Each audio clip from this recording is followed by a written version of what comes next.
धन्यवाद। आज 3 दिन से मैं गुजरात की पावन धरती पे इतना सम्मान प्यार मिल रहा है आप लोगों का, मैं इस जन्म में तो भूल नहीं सकता हूँ साहब। जितना मैं नहीं सोचा था उससे कहीं ज़्यादा आप लोगों ने मुझे सम्मान प्यार दिया है। दिल्ली से यात्रा शुरू हुई थी और केमजी भाई लोग भी गए हुए थे, लक्ष्मण भाई भी थे वहाँ जब शुरू हुई थी। तो हरिद्वार, देहरादून, हरिद्वार, हिमाचल, हरियाणा, पंजाब, राजस्थान, मध्य प्रदेश, गुजरात, हम लोग गुजरात आ गए। इसके बाद हम लोग को महाराष्ट्र, कर्नाटक, तेलंगाना, तमिलनाडु, आंध्रा, उड़ीसा, छत्तीसगढ़, फिर मध्य प्रदेश के एरिया लेके झारखंड, बंगाल, बिहार, असम का 7 स्टेट जो है वो, उसके बाद में यूपी, फिर बिहार होते हुए यूपी होके दिल्ली के रामलीला मैदान में हम लोग को पहुंचना है। संकल्प तो हमारा बहुत बड़ा है साहब। लेकिन मैं आनंद भाई से थोड़ा बात भी कर रहा था। भगीरथ जन कल्याण रथ यात्रा का उद्देश्य क्या है?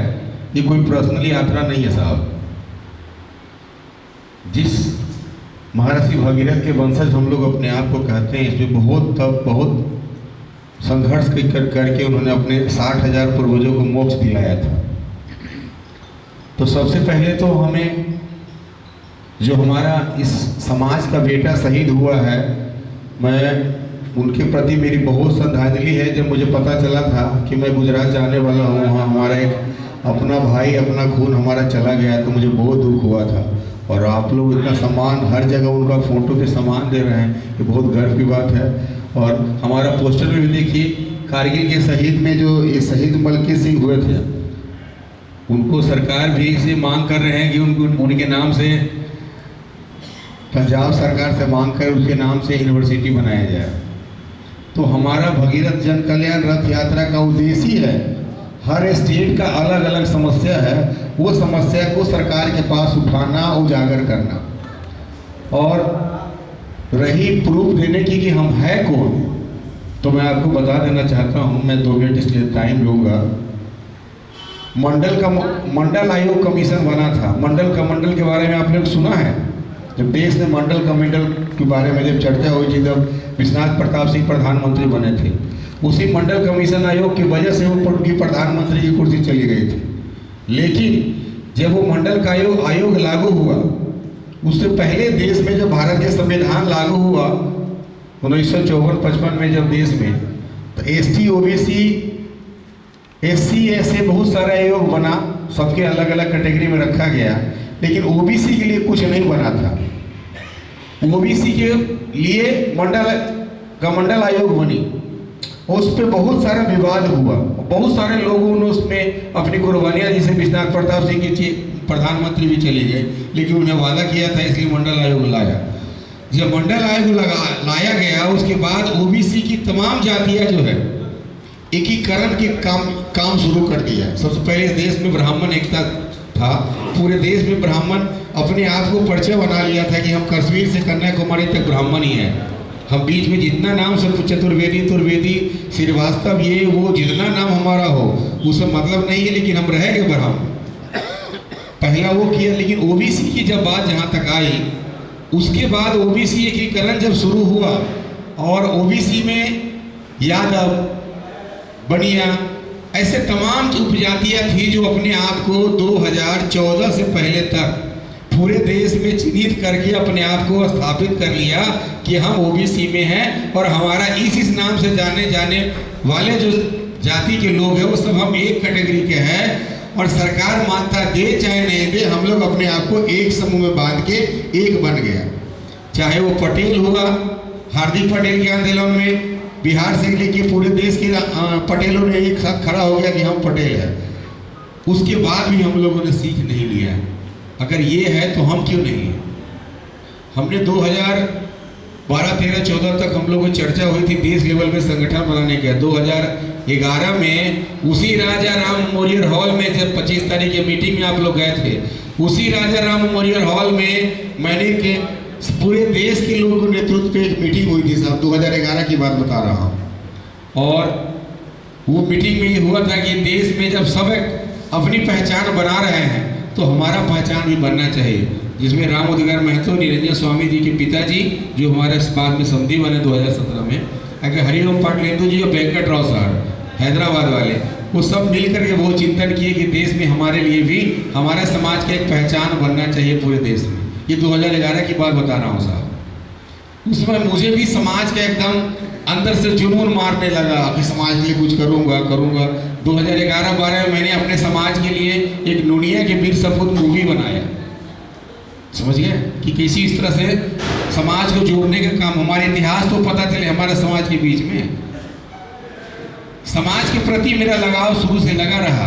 2018 में आंध्रा में संकल्प लिया गया कि भगीरथ जन कल्याण रथ यात्रा हम लोग पूरे में कश्मीर से कन्याकुमारी में हम लोग निकालेंगे। लेकिन दुर्भाग्य रहा कि 2011 से 2018 तक प्लान बनता रह गया। 2022 तक जब प्लान पे काम करते चले गए हम, और तकरीबन इसी के बीच में मैं हर स्टेट में जहां मुझे अपने समाज के लोगों के बारे में जानकारी हुई, किस किस नाम से जाने जाते हैं, मैं अंदर ही अंदर 2-4 लोगों के साथ लेकर के वो स्टेट में जा के लोगों से हम बात करते रहे। अगर कि ये समाज के ये लोग हैं, नेता लोग से मैं नहीं मिलता था। मेरे अंदर मेरा काम करने का थोड़ा तरीका अलग है, क्योंकि हमारा जो भी वादा पहुंचाया वो पॉलिटिकल लोग ही हमें पहुंचाया, समाज के लोग नहीं पहुंचाया। हम नेता लोग से छोड़ करके जो नॉन पॉलिटिकल लोग हमारे समाज के जो आगमान लोग थे, जो उन लोगों से हमने संपर्क किया, चाहे केरला, तमिलनाडु, तेलंगाना, आंध्रा, पंजाब, हरियाणा, बिहार, बंगाल, उड़ीसा, छत्तीसगढ़, ये हर स्टेट में जाकर के हमने पता लगाया कि अगर हर राज्य में अगर सब समाज के लोग हैं और एक राज्य में हम 5-5 नाम से जाने जाते हैं, तो हम एक कैसे कर सकते हैं? आप लोग तो पहले स्टेट को ही एक नहीं किए हो, तो हम पूरे देश की एक करने की बात कर रहे हैं। लोगों ने कहा कि कोई एक पहले आओ तो सही। मैंने कहा सर 2011 से यही सुन रहा हूँ कि कोई तो आगे आएगा, कोई तो आगे आएगा। मैं अपना करोड़ों रुपये इसमें पानी में बहा दिया, 30 लाख रुपया लगा के मूवी बनाया कि समाज के लोग आँख खोले, लेकिन लोगों ने बोला अरे ये तो अपना फायदा के लिए सब कर रहा है। दुर्भाग्य रहा इस समाज का कि अगर 2011 में अगर हम लोग को अगर वो लड़ाई अभियान अगर चालू हो गया, उसी राजा राम मेमोरियल हॉल में सर हम लोगों ने संकल्प लिया था, लेकिन हम थोड़ा बिजनेस में ज़्यादा एक्टिव थे, तो मैंने कहा जो लोग कर रहे हैं उनको मैं मदद कर रहा हूँ। और 50,000 रुपये उस दिन मैं दिया था 2011 में सर, कैश 50,000 रुपये उसी दिन दिया था कि आज से इस अभियान में पहला मैं दे रहा हूँ, सब लोग इसमें दे के इस अभियान को बढ़ाओ। लेकिन वो वही के वही जो लोग देश में घूमते फिरते रह गए, मैं नाम नहीं लेना चाहूँगा, अभी बात हुई थी हमारी आनंद भाई आपसे, वो लोग समाज को गुमराह करने के काम करते रह गए। क्योंकि हमारा समाज अनेक भाषाओं में बटे हुआ है, हर एक स्टेट में बटा हुआ है, तो एक होगा कैसे? यही बात हमको हमेशा समझाते थे कि अरे आप नहीं समझते हो, आप तो पैसे वाले आदमी हो, वहाँ जाके बोरा पे भी सोना पड़ता है, ये करना पड़ता है, हमें कोई चंदा नहीं देता है। जब भी कोई बात करते तो बोलते डोनेशन की बात। फिर मैंने एक दिन बोला, 1-1.5-2 साल पहले की बात है, कि यार जो खर्चा लगेगा ना उसका 80% मैं दूंगा, तो लोग यात्रा शुरू करो। तो बोला इसके लिए पहले आपको आना पड़ेगा मेरे साथ घूमने के लिए। मैंने कहा ये भी करने के लिए मैं तैयार हूँ। उनको ले करके मैं घूमना शुरू कर दिया साहब। आज जिस रूट पे मैं जा रहा हूँ वो हर स्टेट में पहले आनंद भाई मैं जा चुका हूँ, 2-2, 4-4 बार जा चुका हूँ, तब मैं इस पे काम कर रहा हूँ, तो आज मुझे लोग का स्नेह प्यार मिल रहा है। तो ऐसे जब करना शुरू कर दिया, फिर लास्ट में हुई कि अब यात्रा शुरू करना है साहब। जब यात्रा शुरू करने की बारी आई साहब, उसमें 80% लोग जो 25 तारीख को लंबा भाषण दे रहा है राजा मेमोरियल हॉल में, उसमें 80% लोगों ने क्या कह दिया कि मेरा बेटा का बीमार है, मैं हॉस्पिटल में भर्ती हूँ, मेरी पत्नी बीमार है, मेरा ये है, मेरा वो है। क्योंकि भाषण तो ऐसा दिया कि मैं समाज के लिए ये कर दूंगा, खून की नदी बहा दूंगा, पहला कुर्बानी मैं दूंगा। तो यात्रा शुरू करने की बात है। कोई मुझे फ़ोन कर रहा है कि यार हरीश जी ये रथ जो खरीद रहे हैं बस 30-40 लाख रुपये लगाने की क्या जरूरत है, किराया पे ले लो। हम बोले भैया तुमने वादा किया था 10 लाख रुपया देने का, बहाना मत बनाओ, तुम नहीं भी दोगे तो भी यात्रा शुरू होगी। अब सोचिए 3 दिन का 70,000 किराया है, तो देश भर में घूमने का 4 बस खरीदा जाता उतना में। हमने देख लिया कि ये लोग देने वाले नहीं है ना आने वाले हैं, क्योंकि 2011 से यही लोग समाज को गुमराह कर रहे हैं। उसमें मेरे साथ में कदम से कदम मिला के चलने वाले हमारे मगन भाई और नारायण, ये दो साथी हमको 3 महीने में मिल गए साहब। और दोनों बोले साहब मैं तो रिटायरमेंट हूँ, अगर मेरी ज़रूरत है तो आप मुझे ले लीजिए, मैं समाज के लिए मरने के लिए तैयार हूँ। हम बोले भाई मरने के लिए मत बोलिएगा, ये सुन के 2011 से हम वहीं पे खड़ा है, आज तक कोई मरने के लिए आया ही नहीं। अगर सचमुच मरना है तो मेरे साथ चलो, अगर आखिरी तक साथ मेरा दोगे तो आप मेरे साथ चलो। फिर ये दो जब मिले तो हम अपने घर परिवार से बात किए, पत्नी से, पिताजी से, बेटा सबसे बात किए कि ये अभियान इतना बड़ा है कि हम शुरू करने जा रहे हैं, इसमें कुछ भी हो सकता है, इसलिए हमको सबको सपोर्ट करना पड़ेगा। हमारा पूरा फैमिली बोला जी हम आपको सपोर्ट कर रहे हैं। जब करोड़ों रुपए का मकान अपने समाज के लिए बना के दे दिया, इतना सब लोग आते हैं, मैं सेवा के लिए कभी मना नहीं करता हूँ, तो आपको कैसे मना कर सकता हूँ। तो मुझे अपने परिवार के जब सपोर्ट मिला ना, ये 2 भाई मुझे सपोर्ट मिले, तो मुझे लगा कि यार जो मेरे फ्रेंड है, जो जानने वाला दोस्त अपने समाज के लोग हैं, अब मैं उनको बोलता हूँ, ये जितने पुराने उनको फ़ोन करना बंद कर। ये लोग 15 बार फ़ोन करते थे, वो लोग फ़ोन नहीं उठाया। मैंने बोला आज से भूल जाओ दोनों, जो नए आदमी की लिस्ट दे रहा हूँ आप उनसे बात करो। और फिर हम गाड़ी लेके यात्रा शुरू कर दी साहब। तो यात्रा जब हमने शुरू किया तो हमें लगा कि नहीं, कठिनाई तो बहुत होगा, लेकिन सपोर्ट और सहयोग मिला, इसका तो मैं वर्णन नहीं कर सकता हूँ साहब। मेरे पास खाना बनाने के लिए हलवाई मैंने रखा, राशन, दाल, चावल, आटा, चावल, रोटी, सब्जी सब लेके हम लोगों ने कहा कि खुद बनाएंगे, खुद खाएंगे, क्योंकि हम जाएंगे तो कोई खिलाएगा, कौन खिलाएगा हमको साहब। एक आध दिन कोई खिला देगा तो चलेगा, क्योंकि हम यात्रा तो 6 महीने का है। लेकिन आज 1 महीना हो गया, वो गाड़ी पर से ना तो बर्तन उतरी है, ना आटा निकला, ना चावल निकला। ये हमारे समाज का एकता पहचान है सर। जो एक अनजान सा आदमी को इतना प्यार से नहीं हमारे समाज के लोगों ने दिया, और सब जगह भोजन का व्यवस्था हमारे लिए करके, रहने खाने पीने सोने का तक व्यवस्था किए। ये हमारी समाज का पहचान। और इन दोनों बूढ़े लोगों का एक हिम्मत मेरा काम में आया। और खेमजी भाई ने बोला हरीश जी आपको कठिनाई तो होगी, लेकिन आगे आपको आना पड़ेगा, क्योंकि आप में वो वाणी झलकता है, आप में वो सकन झलकता है कि भगीरथ संकल्प में आपने जितना वादा किया है अभी तक पूरा किया है।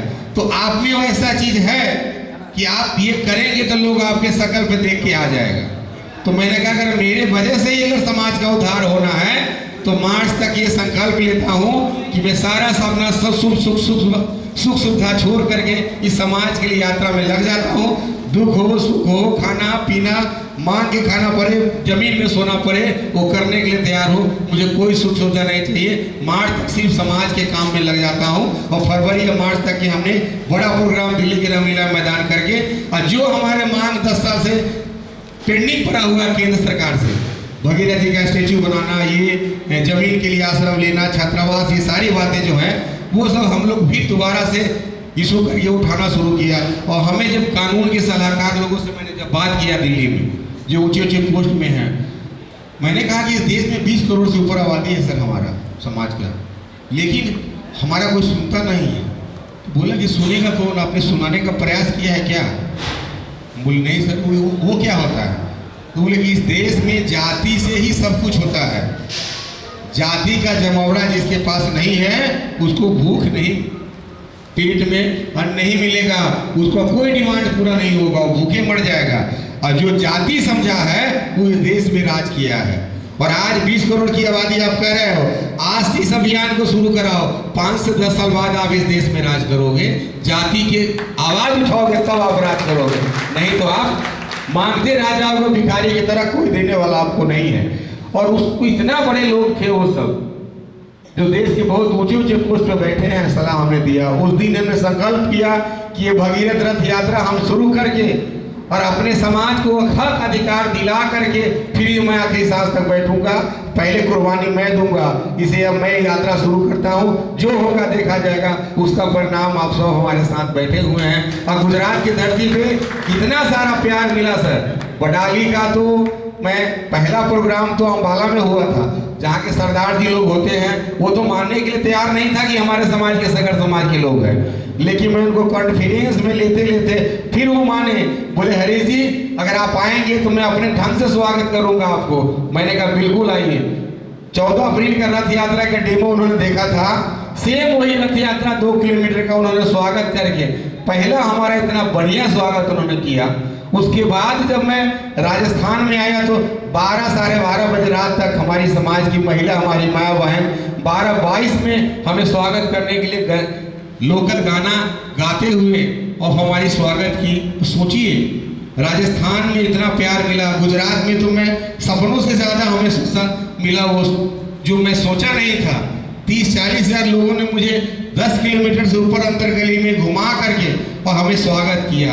और आप जब से वहाँ से निकला हो अहमदाबाद, ईडन, अहमदाबाद, राजकोट, जामनगर, आपके पोरबंदर आया हूँ, ये सब क्या है? यही सब पहचान है हमारी कि हमें अपना लहू पुकार रहा है। आज कोई अपना भाई, अपना खून अपने से मिलने के लिए आया है। तो यही हमें झलकता है हमारे लिए कि हम पराया नहीं है। जब आपको मैं अपनाया हूँ तो क्या आप मुझे अब नहीं ना अपनाओगे? सबने तो अपना ले लिया, अपना अपना अधिकार 2014 तक ले लिया। सब अपना अपना कैटेगरी बांट करके पूरे देश में ओबीसी की सारी जातियां एक हो गई साहब। बचे हुए सिर्फ हम हिंदुस्तान में हम। अब कोई पढ़े लिखे लोगों से पूछ लीजिएगा, हिंदुस्तान में सिर्फ छठे हैं, बटे हैं, तो आप लोग बटे हैं, बाकी कोई लोग नहीं बटा हुआ है। उसका एक ही नारा, एक ही पहचान पूरा देश में मिल चुका है आपस में सब लोग। उसके लिए आयोग बन गया, सब कुछ बन गया। तो इसीलिए भगीरथ जन कल्याण रथ यात्रा का उद्देश्य है कि अपने समाज का जो हक अधिकार जो मारा गया 76 साल में, उसको दिलाना सब प्रथम मेरा प्रयास रहेगा इस समाज के लिए। इसके लिए दिल्ली के रामलीला मैदान में हमें अपना पावर दिखाना पड़ेगा पहली बार, क्योंकि हमें अपने लोग प्रूफ मांग रहे हैं तो दूसरा तो प्रूफ मांगेगा ही ना। जिस दिन दिल्ली के रामलीला मैदान में 10 से 12 लाख हम लोग आ जाएंगे, उस दिन सरकार को भी प्रूफ मिल जाएगा। और जो अपने वाले हमसे प्रूफ मांग रहे हैं वो पीछे से लाइन लगा के भी खड़ा रहेगा कि आनंद भाई मैं भी तो पीछे से आपको सपोर्ट ही कर रहा था। समझिए ना। इसलिए दिल्ली के रामलीला मैदान में 2-4 दिन में जब भी हमारा 1 सप्ताह के अंदर वो जगह बुक का हमारा डेट मिल जाएगा, या तो फरवरी के लास्ट में या मार्च के 1-2 मार्च के, ऐसे ही हो सकता है, क्योंकि चुनाव आचार संहिता लगने से पहले हमें हमारा जो है कर लेना होगा। क्योंकि हमारी जितने डिमांड है, अगर 10 से 12 लाख लोग आप आ जाएंगे, उसी दिन 10 बजे आप लोग वहाँ या प्रोग्राम शुरू करेंगे, क्योंकि सर्दी का मौसम होगा, वो 9-10 बजे हमारा प्रोग्राम शुरू होगा। 2 बजे तक आनंद भाई आपके पास सरकार का डेलीगेशन मिलने आ जाएगा, ये मैं वादा करता हूँ आपसे। और आपका जो मांग 10 साल का है वो उसी दिन पूरा हो जाएगा। और जब पहला लड़ाई हम लोग जीत जाएंगे, फिर आगे की लड़ाई की तैयारी करेंगे। क्योंकि एक मंच पे आ करके अभी तो 500 लोगों से मिले हैं अमित जी भाई आप, लेकिन जिस दिन 10 लाख लोग आ जाएंगे अपना अपना वेशभूषा में, और जिस दिन आप बात करेंगे ना, उस दिन आपका दिल गदगद हो जाएगा कि कोई आपसे अलग नहीं है, वो आपको अपना मानने वाला आपका भाई ही आपको मिला है पूरे देश में।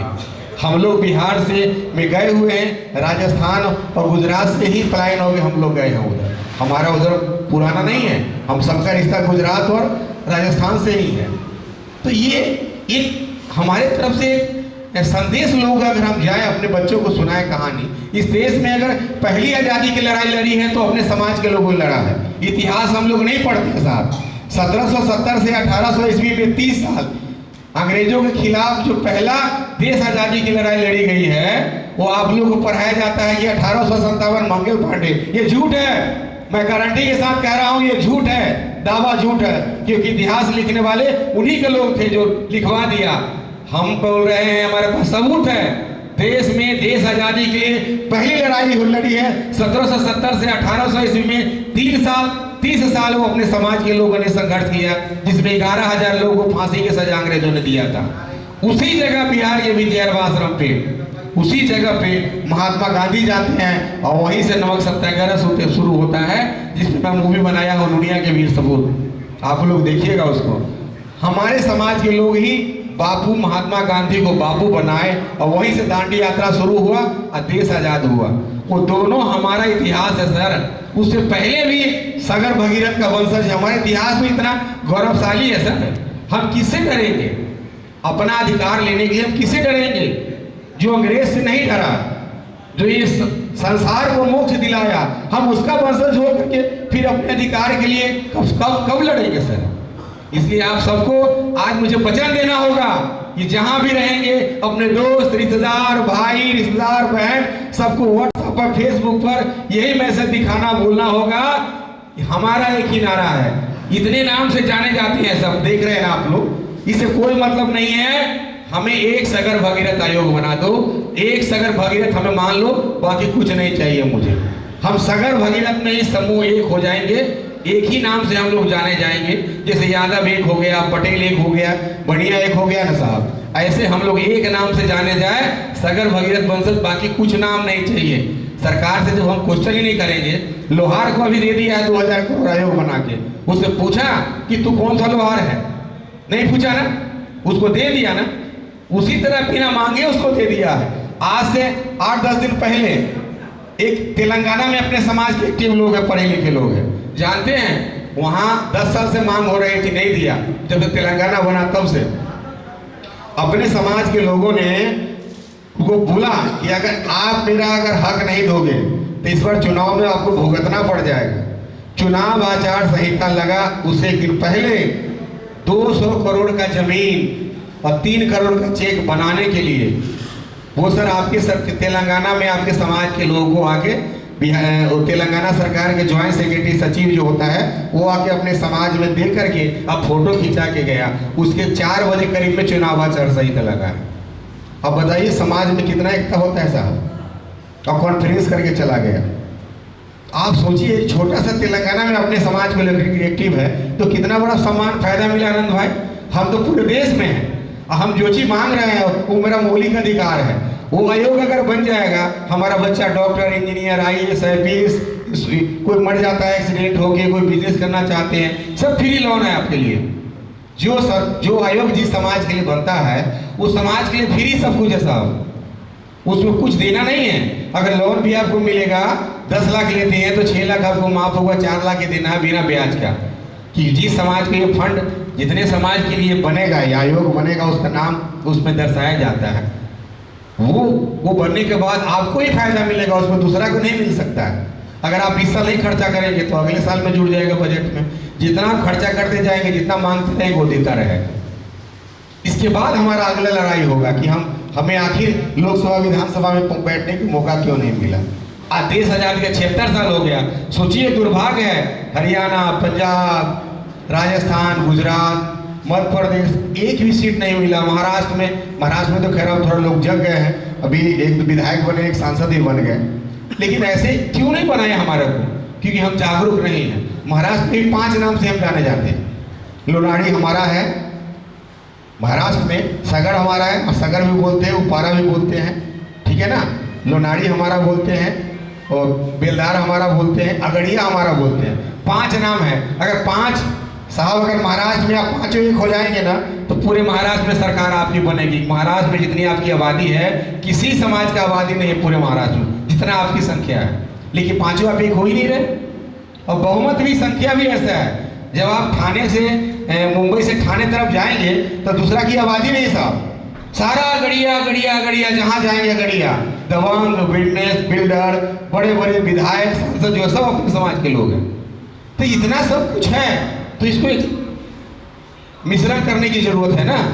एक दिल्ली में बड़ा हम लोग प्रोग्राम करके एक मिश्रण करने का काम करेंगे। मैंने पहले ही बोला ना, नेता आपके साथ नहीं आएगा, लेकिन समाज के जो सेवक है ना, वो आपके साथ आने के लिए तैयार है। तो हम लोग नेता को बाद में अपनाएंगे, पहले समाज के लोग तो अपना ले, क्योंकि हमारा लड़ाई तो समाज के लोग, नेता नहीं लड़ेगा ना, हम लोग खुद लड़ने के लिए आए। इसलिए हम सबको संकल्प लेना पड़ेगा कि जो सूखापन 75 साल में बचा हुआ है हमारे समाज के लिए, वो अपने हक के लिए लड़ना होगा, आगे आना पड़ेगा, तभी हमें हमारा अधिकार मिलेगा। और जीवन में एक चीज और मैं बताऊं आपको, जब जीवन में मनुष्य का जन्म लिया है, जीना अगर हम लोग अपने गर्व से कहते हैं कि हमको जीना है, अच्छा से जीना है, लेकिन ये भी सत्य है कि मरना भी हमको उसी तरह से है। कोई आज मरेगा तो बाद में मरेगा, जाना है सबको। तो मैं इस पे 1-2 लाइन बोल देता हूँ। ए कबीरा, जब हम पैदा हुए जग हंसे हम रोए, ऐसे करनी कर चल हम हंसे जग रोए। तो काम करके कुछ दिखा के जाना है आप लोग को इस संसार में, इस समाज में, कि हम कुछ करके जाएं। और इस पे मेरा 2 लाइन है, मैं आज रायन भाई सारा करेंगे, इससे पहले मैं गा देता हूँ।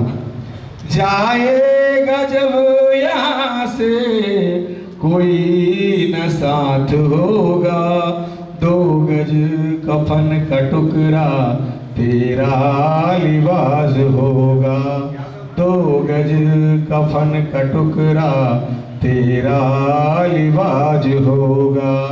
रह जाएंगे तड़पते परिवार वाले तेरे, रह जाएंगे तड़पते परिवार वाले तेरे, दे देगा आग तुझ में बेटा जो खास होगा, 2 गज कफन का टुकड़ा तेरा लिबास होगा, 2 गज कफन का टुकड़ा तेरा लिबास होगा।